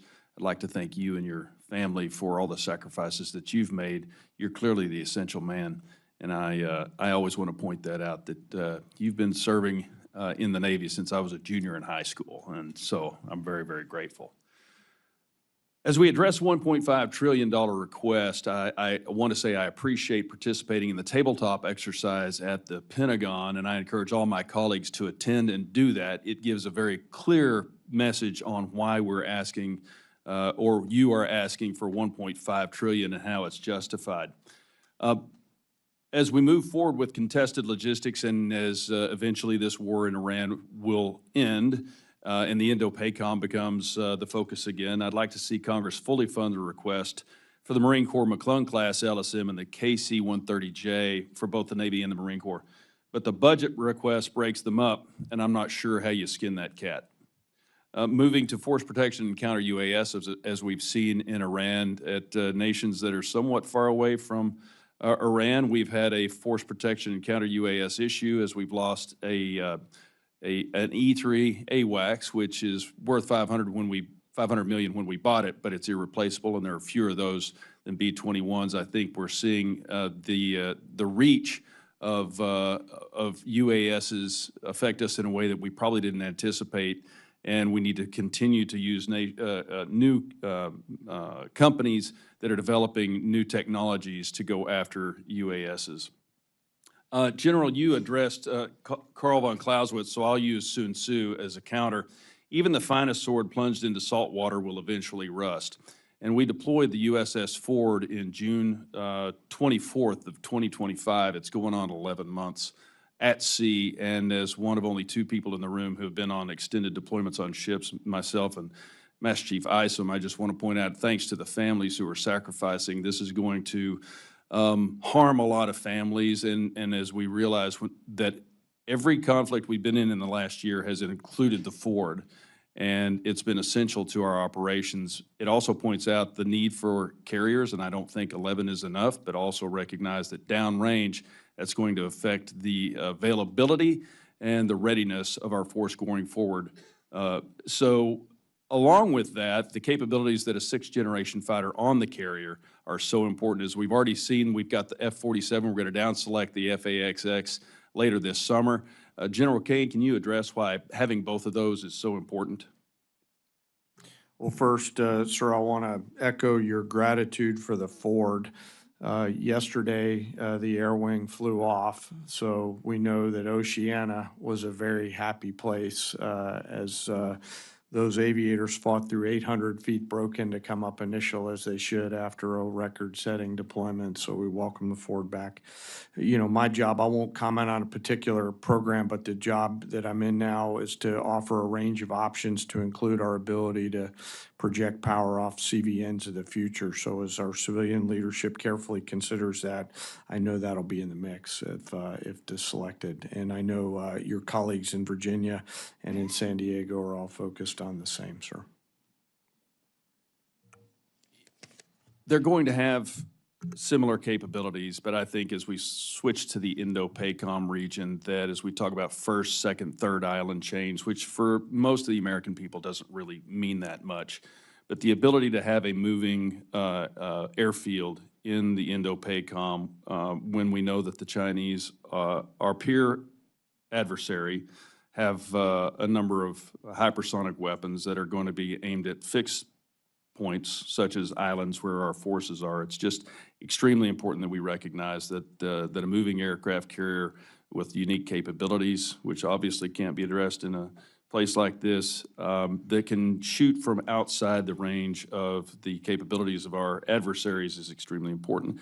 I appreciate everything that y'all are doing. You're addressing an issue that hasn't been addressed in decades by asking for $1.5 trillion. It's a hard ask. It's going to be difficult for us to sell it, but I think it's absolutely essential for the defense of the United States, including a supplemental, which even people on my side of the aisle are saying they won't support. This is merely to refurbish and replenish that which we have expended in this conflict. It's absolutely essential for the defense of the United States, and the Chinese are watching. So thank you for all three of you and everybody in the room that works in this department. Thank you for what you do. I yield back. Thank you, gentlemen. Mr. Morelli. Thank you, Mr. Chairman. I appreciate this hearing, and thank you all for being here and for testifying. I just wanted to make a general observation, first of all. I do get the sense that sometimes people think that critical questions are unpatriotic, weak, or defeatist. I just want to say for the record, I don't think that's the truth. I think it's the opposite.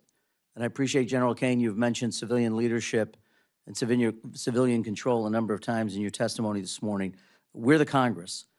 Civilian control that you have talked about begins and ends here, and that's the way the founders put in Article 1 responsibility for funding and for declarations of war are with the United States Congress. So I want to just mention that because I hear it all the time, and we are not in any way, when we ask critical questions, demeaning or in any way reducing our tremendous respect for the men and women of the military, the joint forces of the United States. So I feel like that needs to be said, and I appreciate the comments that you made, General Caine, about civilian control. Second, as it relates to mandatory spending versus discretionary, I think this is really important.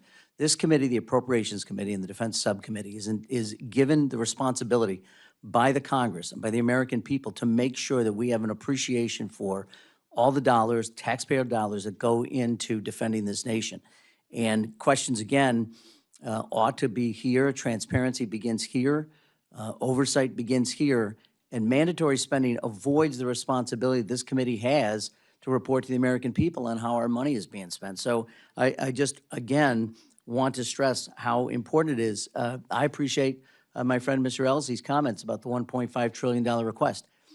If it is so obvious to everyone and to the American people that that's the dollar amount we need, we ought not be going through this mandatory, discretionary, supplemental. Let's put it all on the table and let's make the case to the American people.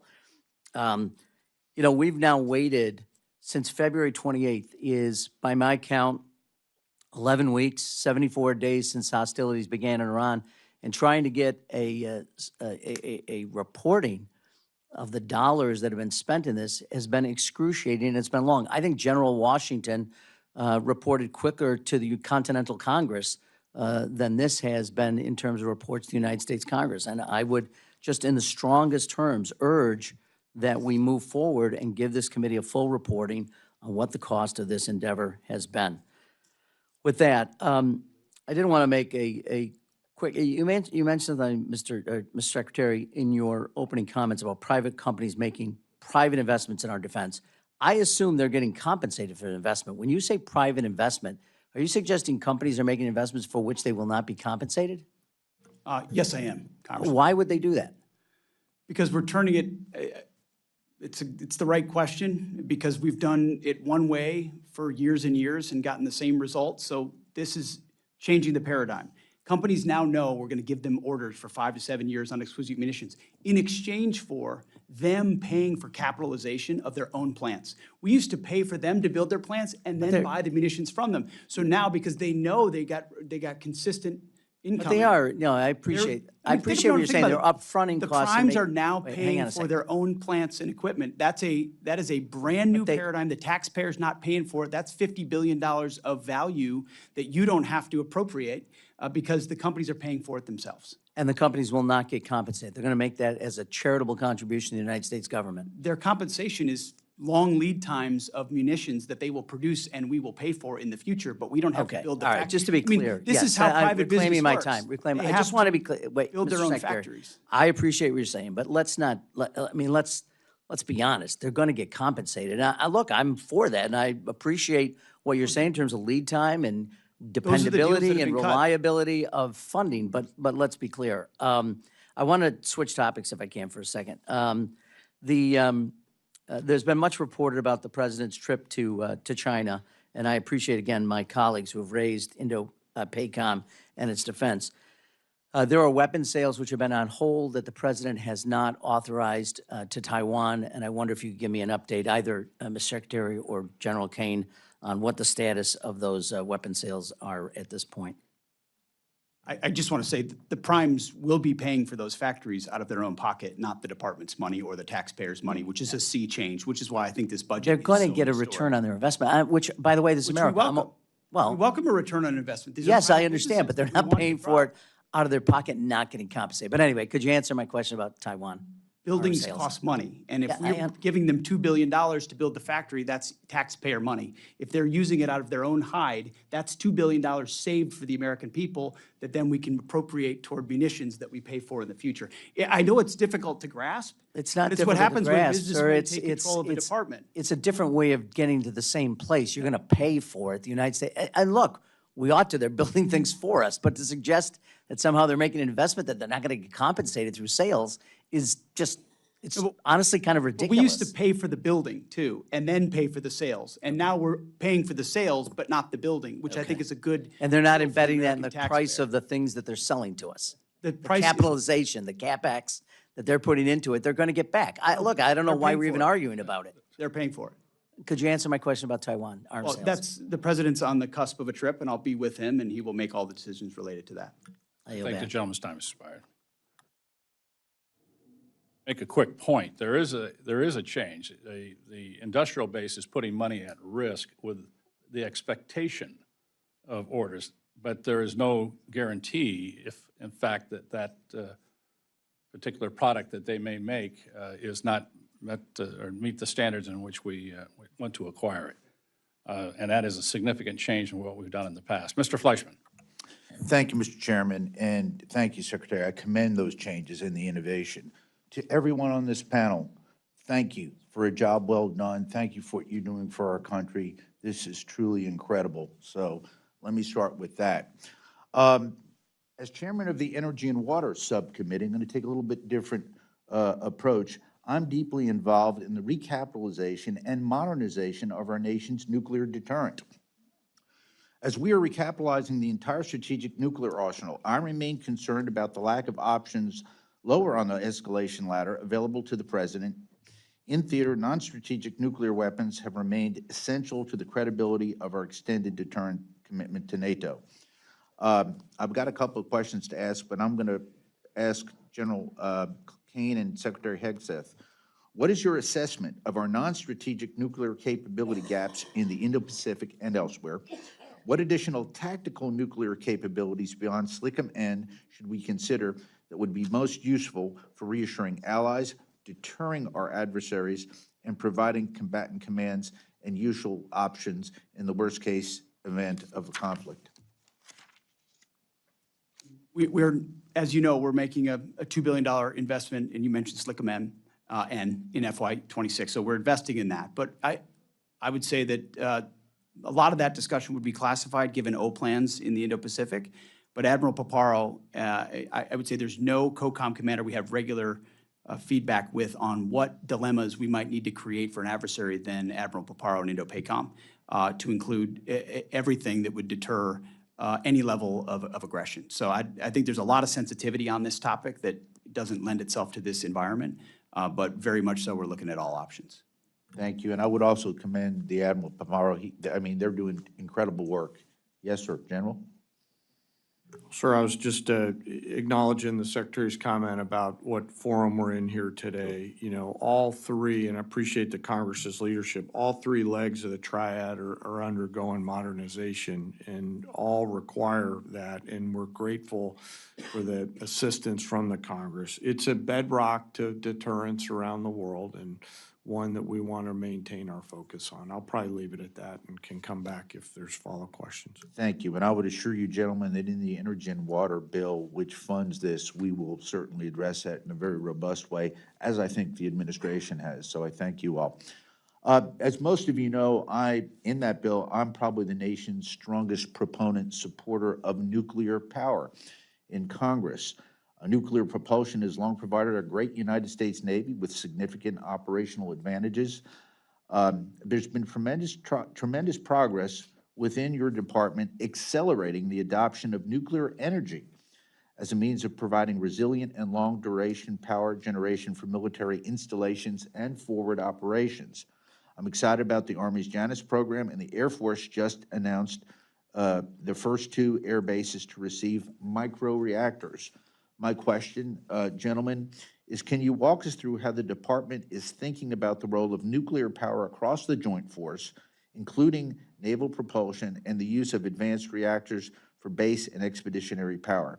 What operational advantage did you see these technologies providing, particularly in the Indo-Pacific? And what can we be doing to accelerate and expand these efforts? In both incredibly important capabilities, microreactors and propulsion, whether you're looking at survivability, sustainability of basing and mobility within basing, and the expectation in the homeland or abroad that the lights are on and we can operate even if it's a contested environment. And then there's just no doubt you can't beat nuclear propulsion, especially as we've refined it over time. So I appreciate your efforts, and I think in this department you'll find a friend in ensuring we maximize that. Thank you, Mr. Secretary. General? Sir, I'll just say that the Joint Staff has collaborated and continues to do so with all the combatant commands and services, the Secretary's team and office on OSW and the Congress to make sure that we're looking at the range of energy requirements that we're going to have and that we move from, frankly, in some cases, a reactive posture, no reaction into your nuclear point, but to a more proactive stance around how we're going to ensure energy sustainability in a range of situations that we could face. So we appreciate the chance to comment. Thank you, General. And again, once again, I begin with profound thanks. I will end that way to all of you all. I yield back. Thank you. Thanks, gentlemen. Mr. Joyce. Thank you, Chairman. Thank you all for being here in Defense Secretary, War Secretary, excuse me, Hegseth. Godspeed on that project of changing our procurement process. America's at its finest when capitalism and capital markets allow free competition and you get to purchase the best of all those ideas out there. Speaking of which, in June 2025, Ukraine's Operation Spiderweb, if you're familiar with it, destroyed and damaged dozens of Russian aircraft on the ground using low-cost, covertly infiltrated drones, demonstrated military installations are vulnerable to asymmetric drone attacks at a fraction of the conventional strike costs. What steps is the department taking to protect our military bases from covert drone attacks, and do you need additional funding to safeguard those assets? Well, I appreciate the question, and it's the battlefield trend, well, one of a handful that we are most closely tracking and investing in. $54 billion in defense autonomous warfare, recognition that every aspect of how we fight will be affected by technology and techniques and tactics like that one. And every environment more contested than it's ever been, and the ability to both go on offense and defense in that environment has to be something we're not just at parity with, but ahead of adversaries to ensure that we can create the kind of advantages we're used to having. And that's our job, is to ensure that we're looking around the corner. And so this investment in this budget, I don't know what it was, Jay, in FY26, but it was a small fraction of $54 billion. And we're even looking at DOG and metamorphosizing it, whether it's a joint task force into a sub-unified command. We're elevating this so we can push it through the services and ensure that it's not just something we do in an exquisite way, but it's how we fight at every echelon through the services. And that budget number is a reflection of that. Well, you're getting attacked on a lot of fronts, Secretary Hegseth. Can I just follow up? Would that be okay? One thing that I appreciate the partnership with the Congress on is, as we evolve from the warfighting mix that we have right now, the cost of precision and the cost of range is coming down. And so as we look at this budget, we look at the mix of capabilities that we're going to have. We talk about the agility in the defense industrial base and the national industrial base. The flexibility that we as teammates are going to have to ensure that we're not buying behind the technology development curve, but we're buying in front of it, is something that we look in the joint force to partner with, obviously OSW, but also the Congress on this, as technology moves really fast. Thank you. No problem, sir. I just want to touch another angle that we're getting attacked at, unfortunately, and that's the cyber threats from adversaries like China, Russia, Iran, and criminal organizations, which continue to grow. The department's ability to defend critical networks and support their military operations depends on a strong and ready cyber workforce across all the services. At the same time, unfortunately, you're competing with the private sector, which can make recruiting and retaining qualified cyber personnel challenging. Can you give us an assessment of where the department's cyber workforce stands today and what investments Congress can make to help you make that better? Appreciate that question. $20 billion in cyber, offense and defense. I think the biggest change we've made across the joint force is full integration of cyber as a warfighting domain, which it was always an appendage or something you might do. And I think when you look at operations, Epic Fury, Absolute Resolve with Maduro, the capabilities, so much of that was enabled by unique cyber capabilities that we need to stay ahead on. And so this, recognizing future adversaries could have more capabilities and more sophistication, both on offense and defense, this funds it properly. And I think we put a commander in charge there who's in General Rudd, who is infusing a warfighting mindset into that place and ensuring we're competing not just inside the military, but also for the best civilian talent to come into cybercom as well. Quite important. And Secretary Hegseth, I hate to keep picking on you, but the Collaborative Combat Aircraft Program is one of the department's most significant investments in this next generation autonomous power. Can you discuss how the department is approaching the integration of these autonomous aircraft alongside crewed platforms and how the program fits in your broader effort to field affordable mass and strengthen deterrence in the Indo-Pacific? I can share some of it, but not all of it, because a lot of that is classified, but it is part of the future of how we will fight and a way in which we plan to stay far ahead of adversaries and create more dilemmas for them than I think they even imagine today. Thank you very much. I yield back, Mr. Chairman. Thank the gentleman. I recognize Ms. McCollum for any closing comments. Thank you, Mr. Chairman. I'll be submitting some questions for the record on behalf of Representative Capter. Last year, the President requested the first $1 trillion defense budget. Congress provided over $150 billion in reconciliation and $903 billion in discretionary spending. I continue, and I think you heard from many of us up here, that mandatory funding for defense is not a great idea. We should avoid it at all costs. The budget request for this upcoming fiscal year has grown to $1.5 trillion. It's a 50% increase. But the department doesn't seem to have enough to cover its budget holes here in the department. I'm going to give you two examples. One is reprogramming. Just the National Guard alone has $600 million of reprogramming. None of their missions were budgeted for, and now we're being asked to, now you need to move money around, you're asking us to move money around to cover that. That was money that was approved for other purposes, so it creates a hole. The Army submitted a request to move nearly $1 billion around to fill personnel shortfalls. The Navy has $907 million hole it needs to cover for its personnel. So those are problems, and this is why we want things baked into the base bill. And then when it comes to the supplemental, The Iran war has cost Americans at least now, if I've got it right, Mr. Hurst, $29 billion to date, without a lot of things haven't been accounted for yet. And the department's requesting more money for munitions outside of the base budget. So bottom line, I want your takeaway message to be, I'm deeply concerned that the department can't seem to manage $1 trillion that Congress provided last year. So gentlemen, we need information. We mark our bill up on June 11th. And we need to be able to justify, to do our fiduciary responsibility to the taxpayers, any increased funding that you seek. So we expect the information that we've been asking for on munitions and supplemental requests as soon as possible. I would say by the end of next week.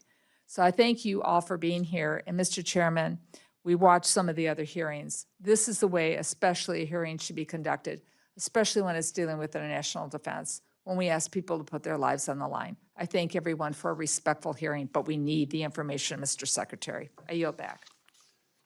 Thank the gentlelady, and that's something we are going to agree with the other side, is that sooner is better. It makes my job easier, and at the end of the day, it makes your job easier, Mr. Secretary. If we can get the information both on the base budget and on the supplemental. And just as a comment that Ed Case was making about some of the cost on this thing, I hope the Kuwaitis are going to come up with the money for those 3 F-15s that we lost, and that's a considerable amount of money. But I want to thank the Secretary and the General Caine for answering questions before the subcommittee today. I look forward to continuing to work with you as we move forward with the fiscal year 27 appropriations process, and we can fund the men and women who serve us well in the United States military. With that, we're adjourned.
Okay.